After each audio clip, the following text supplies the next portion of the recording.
Drone here, and this is the HS300 that I won off of Holy Stone's site on Facebook. I entered video contest and I won.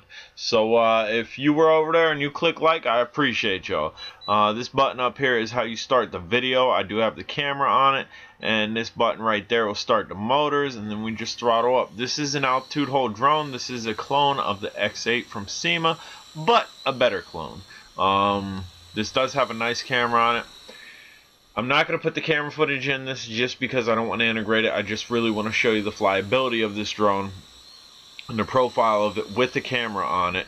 We are flying in the first rate here. We're going to continue to fly it in the first speed rate up until I drop it back down to the ground and then reset my camera like I tell you to do to save your work. In case something goes wrong, you still have footage. Show you a little bit of the altitude here, and then when I set it down, we're going to set it in this second speed rate and kind of buzz around with it. Altitude climb, check it out. This thing's good. If you pull down on your left stick and hold down, this drone's going to come down, but it's not going to kill the motors like the SEMA X8 altitude hold drone does. So keep that in mind. You don't have to worry about this with this drone.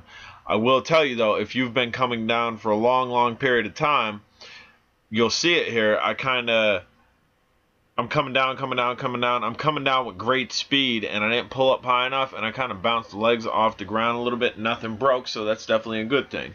Assembly of this camera and the legs. Assembly of the legs. The screws were preset in it, which is huge. The X8 didn't have the screws preset in it. You had to drop them in, play with it, and if you didn't have a magnetic screwdriver, you probably had some issues.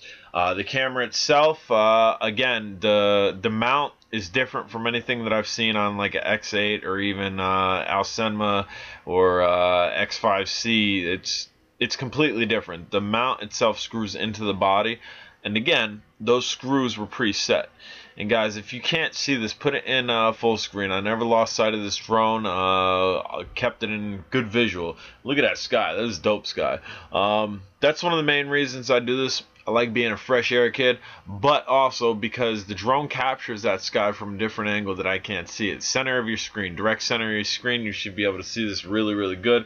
We're bringing it in towards us a little bit more here. That was an altitude climb. I didn't lose connection with this. Stayed in contact with it completely. If I pressed up, it went up. If I pressed down, it went down, left and right, etc. And as you can see, there's the bounce I was talking about. It didn't kill the motors. I was just coming down a little bit too hot and did not pull up too completely. As you can see, my camera from that bounce is actually facing downwards now. So yeah, we're definitely going to set this down here. We're going to readjust the camera. We're going to save what I've recorded already. That way I make sure I get something on my SD card, and then we'll start again. So we are trying to set this down, not facing the right way. I'm trying to figure out my directions here, and give me a second. Bam. So when you set something down, you should set it with the back facing towards you and the front facing away from you, not like I did, because then you have to figure out orientation, and it's easier said than done, especially landing something, because you really don't have much give and you really don't want to get the blades all chopped up here. So we're just adjusting the camera here. Gonna pitch it downwards, not completely downwards. It was facing the ground. We're just gonna pitch it not completely straight, but a little bit down. And I will say, in the video, the mount that they have set on this did not catch the legs. That's epic. There is a little bit of shakiness, especially in that first gear. Right now, that is your second speed rate, which you need to hold. Hold it. You see the screen and change to 100. There we go. We're in our second speed rate, and if you press that, that's how you start your video. So down and out is another way to arm this. You do have your start and stop motor button, but if you want to do it manually, go down and out and you'll be able to start this. And we're going to kind of buzz around with this. We will do a slight altitude climb with this, but there's a look at the lateral range. We're going to zoom this back here. All in all, I like this drone. Holy Stone has these priced close to 200. Not really fond of the price, but again, I didn't pay for this. I won it. I don't know. I'm gonna say, for retail, not for buying from China or anything. For retail, United States retail, you have to keep that in consideration.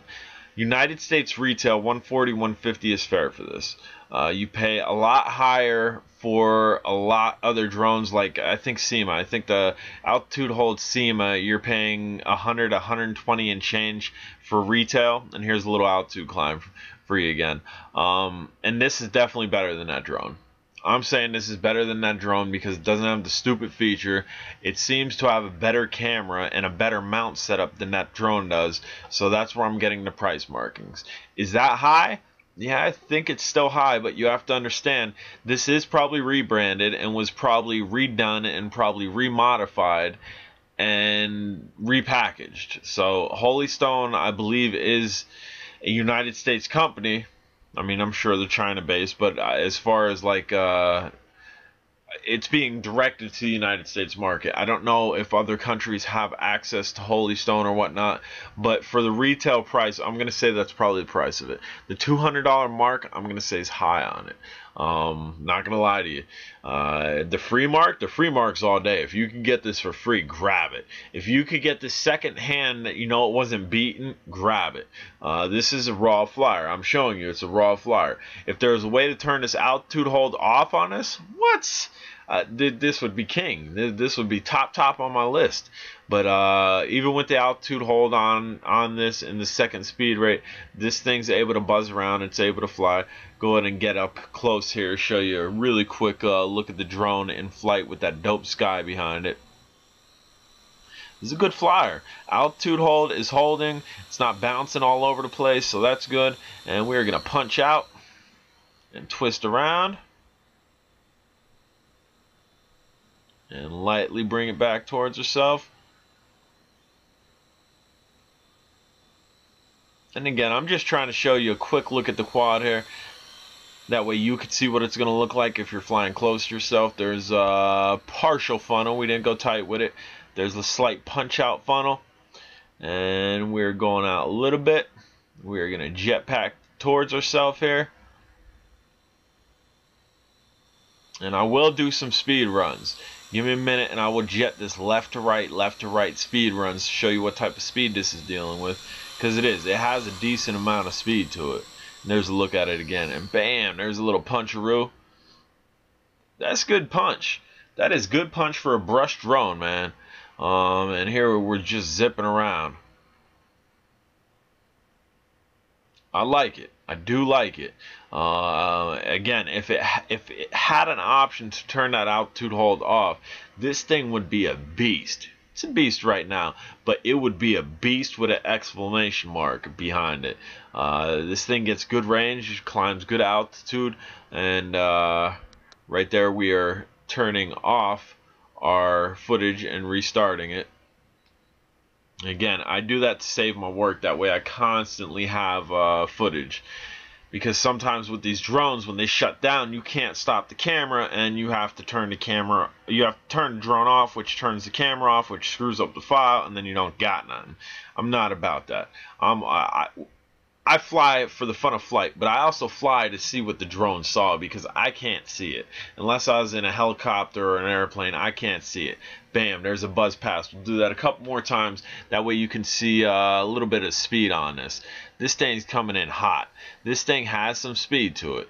And in the second rate, it is dropping altitude a little bit. Nothing crazy, but just something for you to take note, that the altitude is not going to stay at the same position because the nose is going down so far. Really nice drone, all in all. Again, guys, if you helped me win this, I appreciate y'all. I got lights blinking. We're going to go ahead and set this down. If you're on Facebook, check out Drone Days. Link will be at the bottom. And, guys, if you haven't clicked that subscribe button, do me a favor and smash that subscribe button. I'm J Drone, and fly safe out there, guys. There's a look at it once more. Take care. Have a good day.